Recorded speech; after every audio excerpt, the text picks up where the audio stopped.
Hello, today we're at the workbench. We both know why you clicked this video. I mean, if you're not here to install a rumble bracket, I don't really know what you're doing here, but that's what we're doing today, so let's just jump into it. So the tools you are going to need are just a couple of screwdrivers, a 2.5 or 3 sized tri-wing screwdriver, and a T5 Torx screwdriver. Now, I am selling 2 of these on my site. If you bought the rumble bracket from me, you can add these onto your order, or if you're planning on buying one. These are okay. These are cheap Chinese screwdrivers. Hey everyone, Editor Kyle here. Since the screen's frozen, I'll give you something to watch. Ooh, look at that. So I've decided not to use the Torx screwdriver shown in the video because I stripped like 3 of them throughout the filming process of that and for writing the guide for my website. You can find a written guide on the website, by the way. I don't think I mentioned that. It will be linked down below. So I have placed an order for the Wera screwdrivers, so you can go ahead and order those instead if you are planning on ordering a fires bracket from me. And that is all. Back to the video. So first, you're going to want to take the tri-wing. There are 6 screws on the back of the shell. You're going to want to take those out. So there's 1, 2, 3, 4, 5, 6. So let's go ahead and take those out. Now this screwdriver is actually surprisingly nice for the price. The Torx one is a little eh. This screwdriver will have a little bit of slip issues with the newer version of controllers, specifically the Smash 4 and the Smash Ultimate versions of the controllers. The slots for the screws are just a little bit wider, so there's more chance for slippage, and you really kind of need to push to make sure it doesn't slip. But for these older versions of screws, this thing works really good actually. You're going to be holding the controller face down because you don't want the buttons and stuff to spill out, so you can take off the back and just continue to hold it like this and take the board out and just set these off to the side. And you're going to want to take off the old rumble bracket. Now, you're going to want to be very careful with the rumble motor because if you wiggle around this joint right here too much, it will it will break. So you just want to pull it off and gently set it to the side.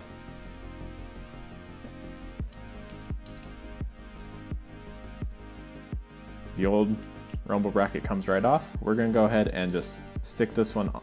Nope, we're not going to, because there are screws that need to come out first. So let's go ahead and pull those out.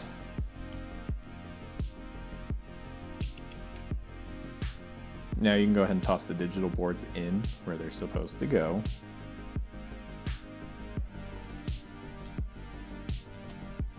And just kind of stick it generally where it's supposed to go. We're going to go ahead and put the rumble motor back in to help reduce the strain on the solder joints. So you want the peg facing forward, facing the top of the controller, or else you won't be able to close it. And the fires bracket does have this little channel for the wires, so you can kind of just roll them down. Then go ahead and hook the wires. Tweezers do make this quite a bit easier since I've got these fat old man hands that they don't have the dexterity they used to. Okay, so we got it hooked. We've got the wire pulled out of the way so the trigger doesn't hit them. And for now, that's okay. Okay, so you're gonna wanna hold it, flip, and this is where we put the screws back in. Taking the stick off does make it much easier to get the screw into here. So I'm gonna start with this top one right here, just to make sure I can see the hole, make sure everything's lined up pretty well. We're just going to drop the screw in, make sure it's threaded nice, and the screw is sitting straight.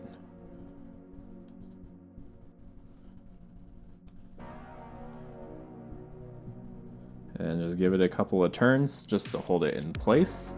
Not tightening it all the way does make it easier to line up the other hole. And you're going to want to be careful with this screwdriver, because if you put too much tension on it, it will just strip the screwdriver. The screws are a bit nicer of a metal than the screwdriver. Okay, so make sure it's all straight, lined up, easy to turn. Okay, we got it in there. You can go ahead and tighten it. You don't want to over tighten it because you can wear away the solder mask and that can cause shorts. So you want to tighten it, but don't just like grill it, just screw it in there, you know what I mean?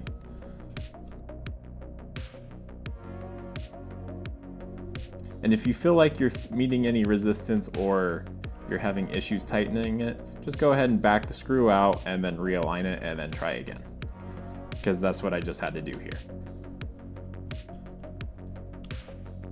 So again, nice and tight, nice and firm, but don't just go nuts with it.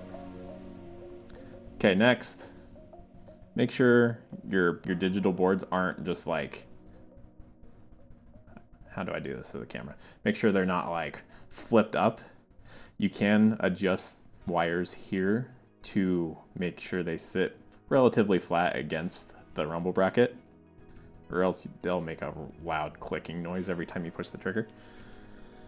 And let's go ahead and stick the stick back on. Take the front shell, make sure your Z is in place and your button pads are sitting flat, or else you won't be able to close the controller and your buttons will feel bad.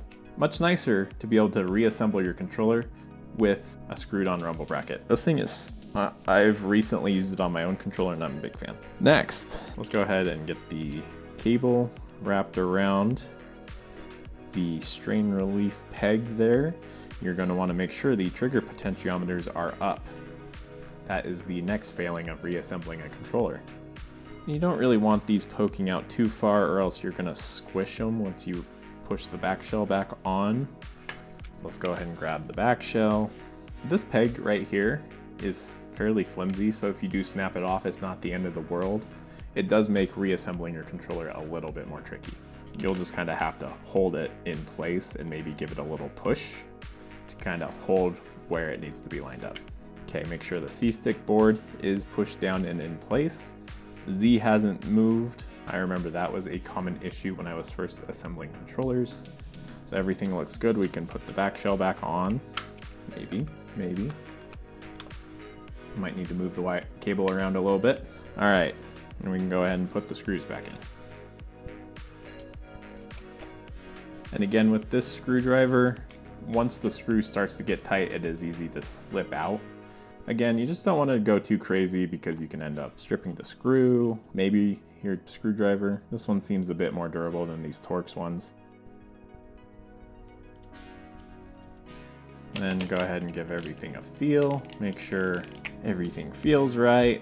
And we're good to go. Rumble bracket installed. Now, if you are for some reason watching this and you would like to buy one, go ahead and check out mayhem.shop. The rumble brackets will be uploaded there. If you have any questions, leave a comment, or you can reach out to me through my website. And thank you for watching. Have a good day. Just the most awkward hand movements. Hello, today we're at the workbench. I am an alien trying to act human and gesture with my hands, but I don't know what I'm doing.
Just the most awkward hand movements. Hello, today we're at the workbench.